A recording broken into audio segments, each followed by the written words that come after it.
Le 1er juillet arrive très vite et de nombreux ménages sont toujours à la recherche d'un nouveau toit.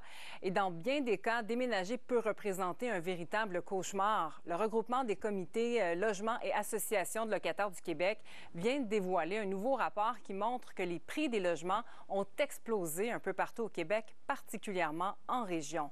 Marie-Hélène Rousseau.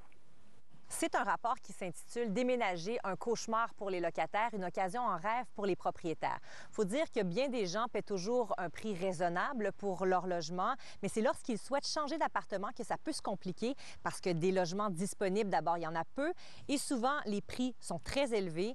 Le regroupement des comités de logement et associations locataires du Québec a compilé les prix des logements disponibles dans différentes villes du Québec, et ce, entre 2020 et 2024. On note que l'augmentation est encore plus marquée en région que dans les grands centres. Par exemple, à Montréal, on parle d'une augmentation de 27 %, à Québec, 33 %, chez nous, ici à Sherbrooke, 44 % d'augmentation, Trois-Rivières, 50 % et Rimouski, 49 %. Le regroupement fait remarquer que pour la même période, l'inflation a augmenté de 17 %.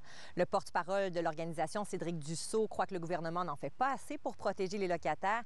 Il estime que ça prend, entre autres, un meilleur contrôle des loyers. Il y a un écart qui est quand même assez important dans les hausses de loyer quand il y a un changement de locataire parce que les propriétaires en profitent pour pouvoir hausser les loyers de façon importante.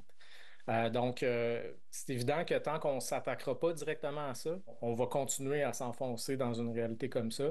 Le nombre d'évictions forcées qui ont été rapportées aux différents comités de logement au Québec a aussi augmenté de façon considérable, de 132 % l'an dernier.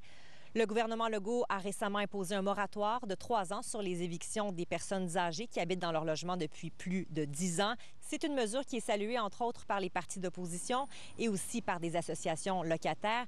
Mais il faut en faire plus, croit Mario Mercier de l'Association des locataires de Sherbrooke. Une crise, ça se bâtit par couches, mais c'est nettement insuffisant parce qu'il faudrait s'adresser à l'ensemble des couches. Comme le moratoire, c'est très bien. Ça s'applique l'année prochaine. On en aurait eu besoin pour le 1er juillet cette année. Cette année, à Sherbrooke, c'est le service d'aide à la recherche de logement de l'Office municipal d'habitation qui accompagne les personnes qui n'ont toujours pas trouvé de nouveau toit en vue du 1er juillet. La Ville a octroyé 200 000 $ pour mieux les soutenir. Ici Marie-Hélène Rousseau, Radio-Canada, Sherbrooke.